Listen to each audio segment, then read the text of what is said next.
എല്ലാവർക്കും വളരെ സുന്ദരമായ ഈ സന്ധ്യയിലേക്ക് സ്വാഗതം.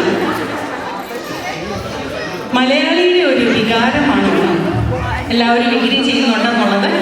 എല്ലാവരുടെയും കോസ്റ്റ്യൂമുകളും എല്ലാവരുടെയും മുഖത്തുള്ള ചിരിയും കൊണ്ട് വളരെ ഒബ്വിയസാണ് അല്ലേ?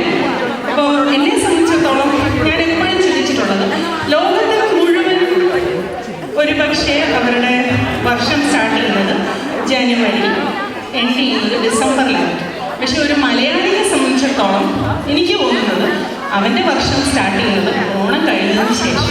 കാരണം അടുത്ത ഓണത്തിന് വേണ്ടിയുള്ള കാത്തിരിപ്പാണ് അവൻ ഓരോ ഓണം കഴിയുന്ന ദിവസം. അപ്പോൾ അങ്ങനെ അത്രയേറെ ഹൃദയത്തോട് ചേർത്ത് വെക്കുന്ന ഒരു ആഘോഷമായ ഓണം നമുക്ക് വേണ്ടി വീണ്ടും വന്നിരിക്കുകയാണ്.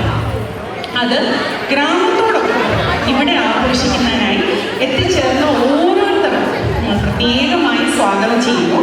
അപ്പോൾ ഇന്നത്തെ സന്ധ്യ നമുക്ക് വേണ്ടി അവതരിപ്പിക്കുന്നതിനായി നമുക്ക് 3 MC-മാരാണുള്ളത്. ഞാൻ അവരെ 3 പേരെയും കൊണ്ട് ഇൻവൈറ്റ് ചെയ്യുകയാണ്. സോമ, ബോബി, മെറിൻ ആൻഡ് ആരോ. Give them a big hand. They're going to entertain you all day.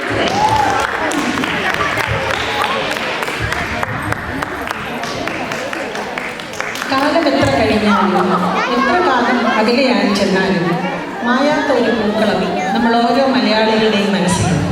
അതിൻ്റെ തെളിവാണ് ഇന്നിവിടെ കടന്നു വന്നിരിക്കുന്ന നാം ഓരോരുത്തരും. ഞാൻ സോമ ബോബി. ഇന്നത്തെ ഈ സുന്ദര രാത്രി ആഘോഷമാക്കുന്നത് മെറിനോടും ആരവിനോടൊപ്പം ഞാനും ഉണ്ടായിരുന്നു. വിശ്വണ്ടിലെ എല്ലാ മലയാളികൾക്കും 2025 പൊന്നോണത്തിൻ്റെ എല്ലാ ഓണാശംസകളും നേരുന്നു. ജാതി മതഭേദമില്ല, മലയാളികൾ ഒരുപോലെ ആഘോഷിക്കുന്ന നമ്മുടെ ദേശീയ ഉത്സവമാണ് ഓണം. ഞാൻ മെറിൻ തോമസ്. ഈ സന്ധ്യയിൽ കേരളത്തിൻ്റെ കലയും സംസ്കാരവും പ്രതിഫലിപ്പിക്കുന്ന ഒരു വിരുന്ന് ഒരുക്കിയിരിക്കുകയാണ് ഗ്രാമത്തിലെ കലാകാരന്മാരും കലാകാരികളും. അതിലേക്ക് നിങ്ങളെ കൊണ്ടുപോകാൻ സോമ ബോബിയോടൊപ്പം ആരവിനോടൊപ്പം ഞാനുമുണ്ട്. സന്തോഷത്തിൻ്റെയും സമൃദ്ധിയുടെയും ഒരു പൊന്നോണം കൂടി വരവാൻ സുന്ദരമായ ഈ സന്ധ്യയിലേക്ക് നിങ്ങളെ സ്വാഗതം ചെയ്യാൻ സോമ ബോബിയോടും മെറിനോടും ഒപ്പം ഞാനും ഉണ്ടാകും.